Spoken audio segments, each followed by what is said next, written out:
Hello everybody. If you want to read all the story's content in full, please go to www.steveuk.blog. Thank you. Short story 669, The Date Disaster. Upper beginner. Tom was a quiet man in his 30s. He worked in an office, typing reports all day.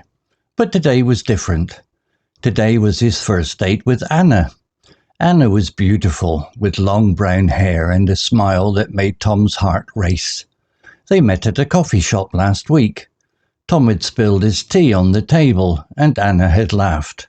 "Clumsy but cute," she said. Now Tom wanted to impress her. He planned everything carefully. Dinner at Bella Italia, a fancy Italian restaurant. He bought red roses from the market, but when he got home, the roses looked sad. Their petals were drooping like tired old men. "Oh no," Tom muttered. He put them in water, hoping for a miracle. Tom showered and put on his best shirt. It was blue, his favourite colour. He checked the mirror. "You look good," he told himself, but his hair stuck up like a bird's nest. He tried to flatten it with his hand. Splash! He added too much aftershave. Now he smelled like a lemon factory. At 7 o'clock, Tom arrived at the restaurant. Anna was already there, sitting at a table by the window. She wore a red dress. "You look amazing," Tom said, handing her the roses. Anna smiled. "Thank you. They're unique." The petals fell off as she took them. One landed in her wine glass. Plop! The waiter came over. He was tall and serious like a soldier. "Good evening. What would you like?" he asked. Tom wanted to sound sophisticated. "I'll have the spaghetti carbonara, please." Anna chose lasagna. "And a bottle of red wine," Tom added, trying to be romantic. The wine arrived. Tom poured it carefully, but his hand shook. Glug, glug. He filled Anna's glass to the top. It overflowed onto the tablecloth. "Oops!" Tom grabbed a napkin. In his panic, he knocked over the salt shaker. White grains flew everywhere like snow in summer. Anna giggled. "It's okay, Tom. Accidents happen." Tom blushed. His face turned as red as the wine. "I'm usually not like this," he said. "I promise." The food came. Tom's spaghetti was a big pile of pasta, twisted like a snake. He twirled it on his fork, but the fork was too full. The spaghetti flew across the table. Splat! It hit Anna's cheek. She wiped it off with a laugh. "Now I'm wearing dinner." Tom wanted to hide under the table, but then disaster number 3 happened. The waiter returned with garlic bread. As he leaned over, his elbow hit Tom's glass. Crash! Water splashed all over Tom's lap. He jumped up. "Ah, cold!" His chair tipped back. Bang! He fell onto the floor. The whole restaurant turned to look. An old lady at the next table dropped her fork. A couple stopped eating their pizza. Tom lay there, wet and spaghetti-covered, staring at the ceiling. Anna stood up and offered her hand. "Are you all right?" Tom took her hand and stood. His trousers were soaked. He looked like a drowned rat. Everyone waited for him to cry or run away, but instead Tom started to laugh. It was a big belly laugh. "Well," he said, "this is the worst date ever." Anna laughed too. Her eyes sparkled.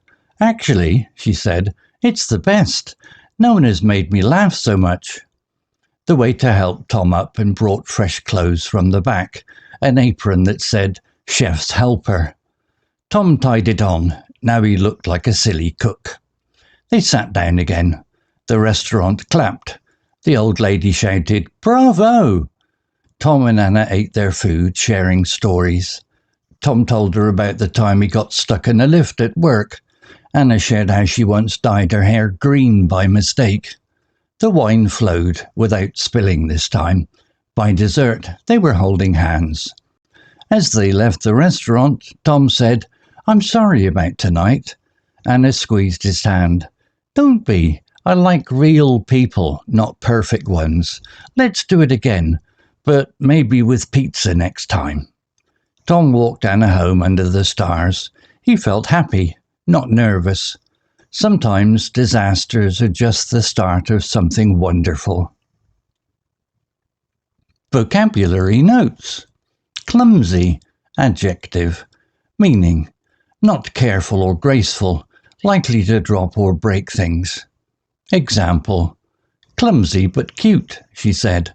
Anna says this about Tom after he spills his tea. Similar words. Awkward, not smooth or confident in movement. Ungainly, moving in a heavy, clumsy way. Butterfingered, often dropping things because of lack of skill. Drooping, verb, adjective, meaning hanging down or bending low, often because of tiredness or weakness. Example, their petals were drooping like tired old men. Tom notices the rose is looking sad. Similar words, sagging, hanging down loosely like old skin. Wilting, becoming weak and bending like a plant without water. Limp, lacking strength and hanging softly. Blushed, verb, meaning to turn red in the face because of embarrassment or shyness. Example, Tom blushed, his face turned as red as the wine. This happens after he spills the salt. Similar words, flushed, becoming red-faced from heat or emotion. Coloured, going red, especially from feeling shy.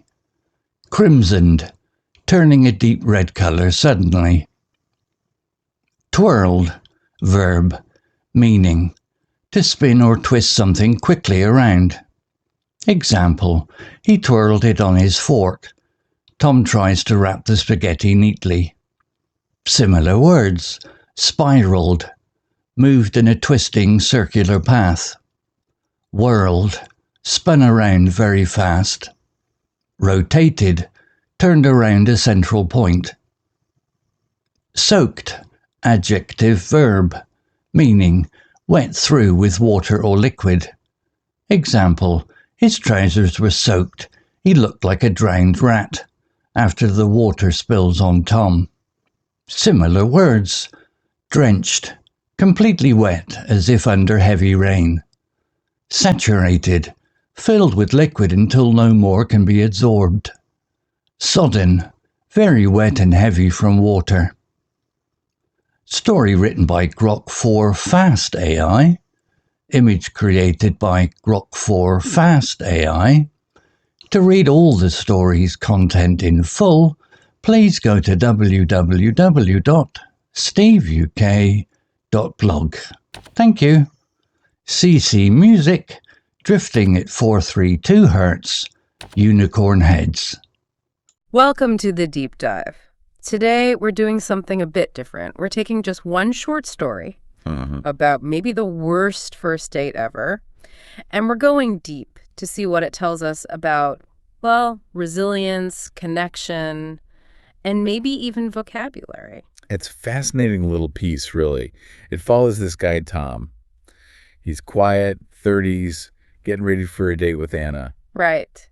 And Anna, she'd already kind of labeled him, hadn't she? She had. After he'd spilled tea on her before classic move, she called him clumsy but cute. Okay, so clumsy but cute. That's the baseline. Exactly.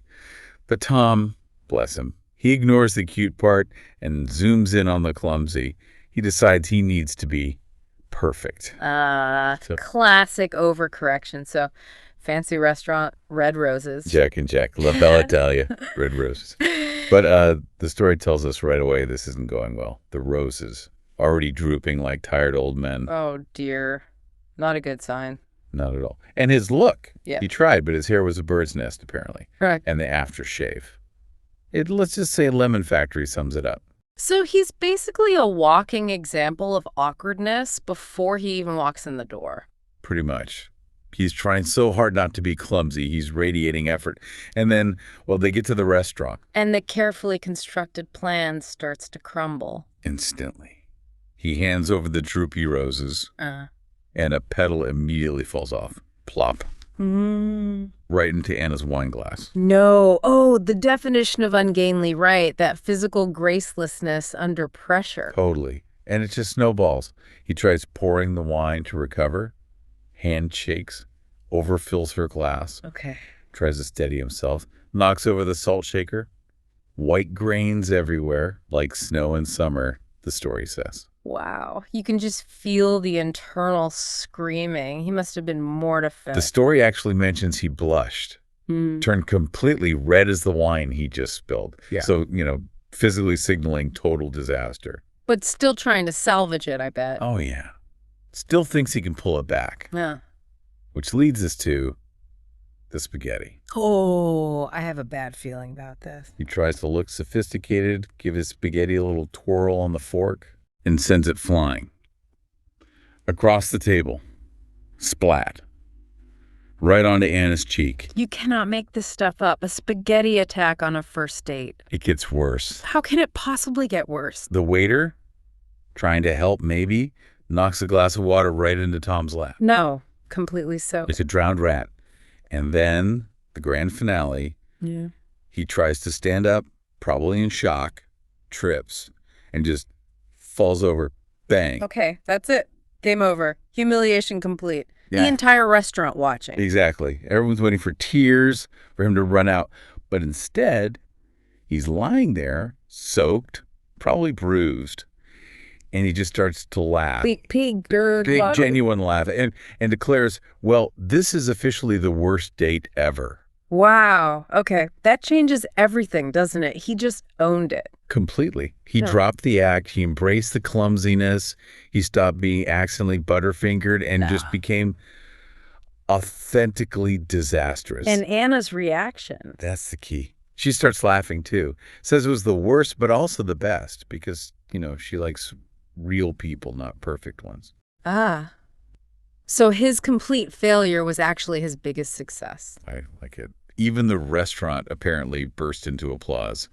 Bravo. That's brilliant. So they didn't connect over the fancy meal he planned? Nope. They connected over the shared chaos. The spaghetti, the spill, the fall. Exactly. They ended up just sharing stories of their own disasters, getting stuck in lifts, dyeing hair green by accident.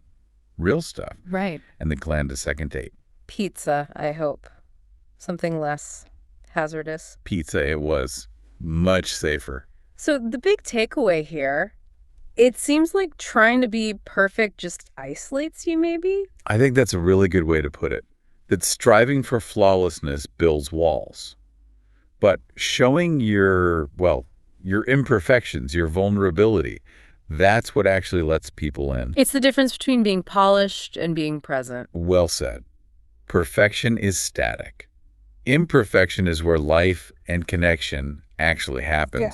So, maybe the lesson from this deep dive is that our biggest messes can sometimes lead to our best moments. It makes you think, doesn't it? For you listening, what's the most memorable imperfection, good or bad, you've seen that actually brought people closer? Something to consider. We'll see you next time.